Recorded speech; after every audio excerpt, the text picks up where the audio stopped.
പേരാമ്പ്രയിലെ മുസ്ലിം ലീഗിന്റെ സ്ഥാനാർത്ഥി ഫാത്തിമ തെഹ്ലിയ പെൺകുട്ടിയുടെ ഫേസ്ബുക്ക് പോസ്റ്റിന് താഴെ അംഗീകരിക്കാൻ കഴിയില്ല, കാണാൻ കഴിയില്ല.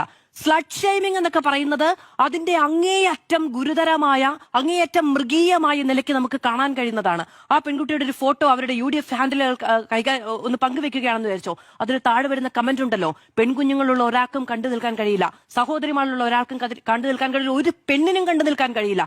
അത്രമേൽ കടന്നുള്ള ആക്രമണമാണ് ആ പെൺകുട്ടിയുടെ ശരീരത്തെക്കുറിച്ച്, അവരുടെ രീതിയെക്കുറിച്ച്, അവർക്കെതിരെ ഉയർന്ന ആരോപണങ്ങളെ കുറിച്ചൊക്കെ അവരെ ഈ നിലയ്ക്ക് അധിക്ഷേപിക്കുകയാണ്. അത് പറഞ്ഞു ഫലിപ്പിക്കാനേ കഴിയില്ല ആ വേദന എന്ന് പറയുന്നത്. ആ നിലയ്ക്കാണ് പേരാമ്പ്രയിലെ മുസ്ലിം ലീഗിന്റെ സ്ഥാനാർത്ഥി ഫാത്തിമ തെഹ്ലിയ പെൺകുട്ടിയുടെ ഫേസ്ബുക്ക് പോസ്റ്റിന് താഴെ അംഗീകരിക്കാൻ കഴിയില്ല, കാണാൻ കഴിയില്ല. സ്ലട്ട് ഷെയ്മിംഗ് എന്നൊക്കെ പറയുന്നത് അതിന്റെ അങ്ങേയറ്റം ഗുരുതരമായ, അങ്ങേയറ്റം മൃഗീയമായ നിലയ്ക്ക് നമുക്ക് കാണാൻ കഴിയുന്നതാണ്. ആ പെൺകുട്ടിയുടെ ഒരു ഫോട്ടോ അവരുടെ UDF ഹാൻഡിലുകൾ ഒന്ന് പങ്കുവെക്കുകയാണെന്ന് വിചാരിച്ചോ, അതിന് താഴെ വരുന്ന കമന്റ് ഉണ്ടല്ലോ, പെൺകുഞ്ഞുങ്ങളുള്ള ഒരാൾക്കും കണ്ടു നിൽക്കാൻ കഴിയില്ല, സഹോദരിമാരുള്ള ഒരാൾക്കും കണ്ടു നിൽക്കാൻ കഴിയില്ല, ഒരു പെണ്ണിനും കണ്ടു നിൽക്കാൻ കഴിയില്ല.